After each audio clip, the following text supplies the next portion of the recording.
Nous avons un dossier consensuel, un dossier fort, un dossier pertinent, un dossier qui correspond à ce bien universel et exceptionnel de l'humanité, et c'est tout à fait valorisant pour la Bretagne.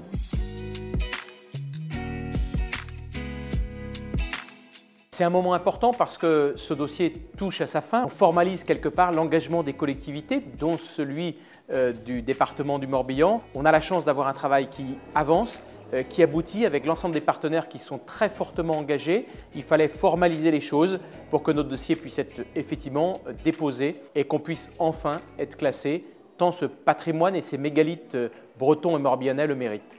Je suis vraiment très fier de pouvoir être dans cette belle aventure qui se déroule en ce moment. Et nous avons désormais un dossier.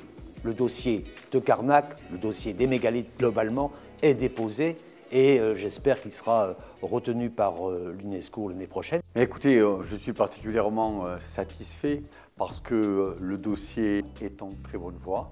On a validé le plan de gestion, on a signé une charte d'engagement qui vont couvrir la période 2024-2029.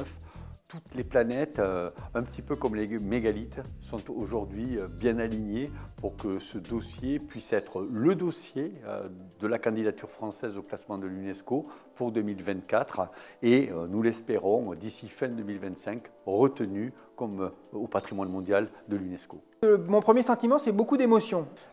C'est un énorme travail, ça n'a pas été un long fleuve tranquille et de voir aujourd'hui ce dossier s'achever dans une unanimité absolument incroyable. De voir cet engouement autour de ce dossier, c'était beaucoup d'émotions.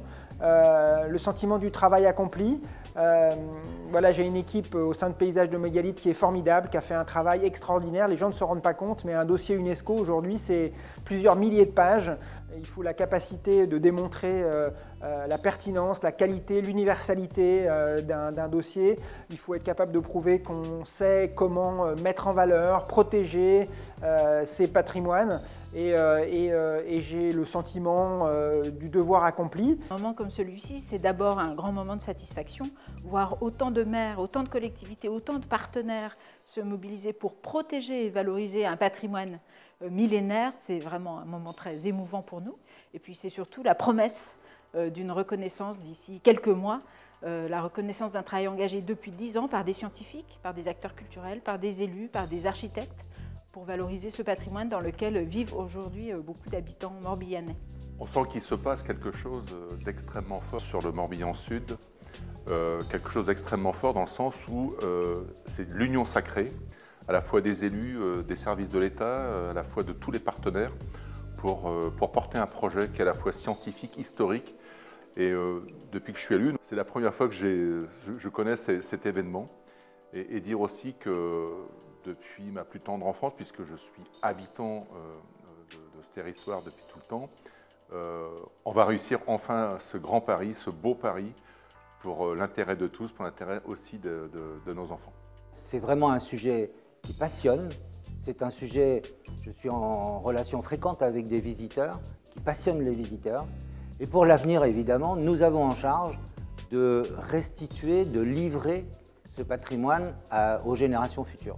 Dans les toutes prochaines semaines, l'association Paysages de Mégalithes déposera formellement son dossier auprès du ministère de la Culture. La ministre de la Culture ensuite le portera et le déposera à l'UNESCO.